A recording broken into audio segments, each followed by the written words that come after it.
Good morning guys. Wala pa akong napanood sa YouTube na nag-review nitong nung Megasonic GX9 UV.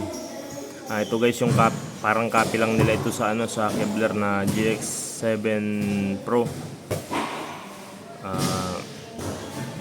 Tingnan natin guys yung yung supply at yung mga components sa loob. Kasi malakas talaga tong yung ampling ito.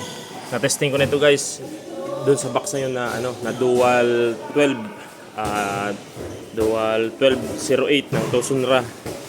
Tapos meron din siyang kasama tweeter, dalawang tweeter ng Mobile Tech at saka dalawang mid-range. Ilagay ko na lang dito kasi kinapos tayo ng ng plywood panggawa natin ng box ng mid-high. Pero ito lang guys, solid ang sound nito. Dumadagong itong yung covered court namin. Gamit lang itong dalawang driver na to. Tapos ito yung ginagamit kong integrated amplifier. Buksan natin guys. Ayan guys, yung supply niya. Ayan. GX9 UV. 52 volts, 0.52 volts. Kaya pala malakas na masyado yung Ang napansin ko lang dito sa ampling ito, nag-iinit yung yung exhaust fan niya. Mainit pag maabot ng kalahati yung yung volume. Medyo maliit yung yung heatsink. Yung heatsink lang naman ang medyo problema nito. Pero yung board, makapal yung board niya at malinis yung pagkagawa. Saka yung capacitor niya ay 10,000 UF, 100 volts, dalawa. Saka maganda din yung yung tone control niya, malakas yung yung mic nito. Kahit wala pang mixer, maganda yung boses nito. Hindi nga namin mailagay sa kalahati yung yung volume, malakas talaga masyado yung yung volume nito sa mic.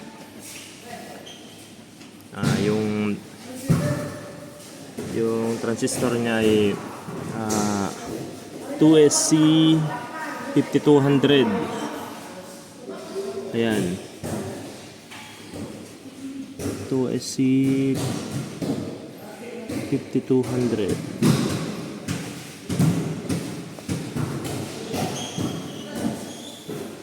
Saka 1942.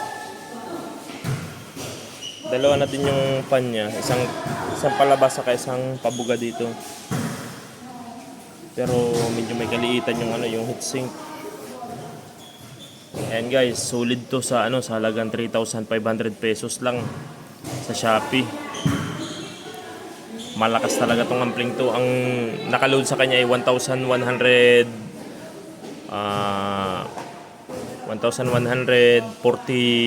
watts. Yun ang total wattage ng yung nakaload dito. Ayan guys, mas mura ito, halos kalahati yung yung price niya sa sa Kevlar GX7 Pro. Pero yung sound nito guys, solid talaga to. Hindi kayo magsisisi. Wala akong nakita nito nag-review sa sa YouTube, pero nag-risk na lang ako dito para para lang baka kasi ang laman ay yung mga gaya ng peke na 502. Iba pala ang laman nito. Sa transformer pa lang, sa supply pa lang, solid na. Okay na okay.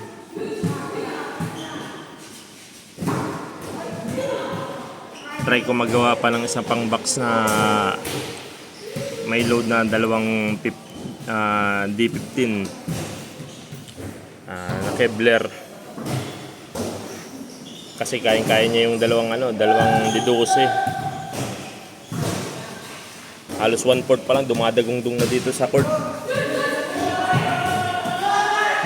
Mamaya guys, tayo na mag sound check tayo gamit yung mic saka yung ragatak para hindi tayo makopyright.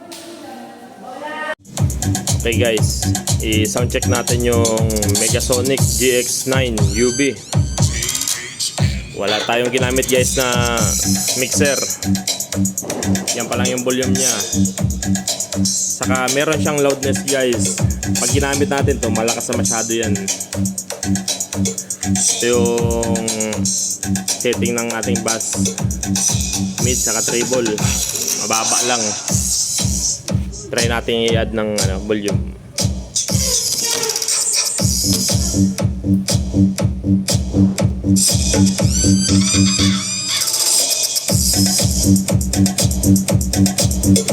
Ayan guys, yanig na yung yero dito.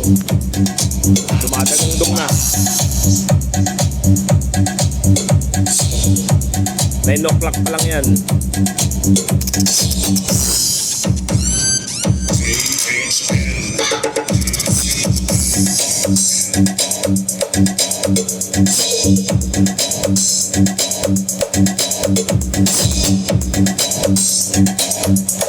O'clock guys.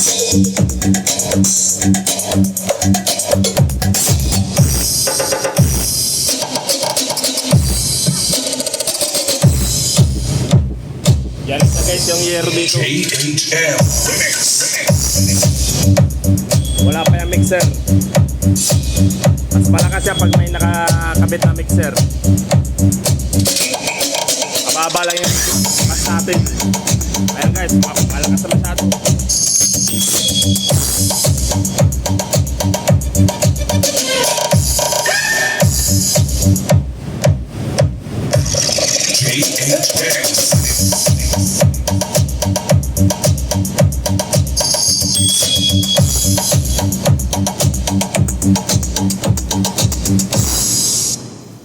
Yung kalahati nitong volume guys, malakas na masyado.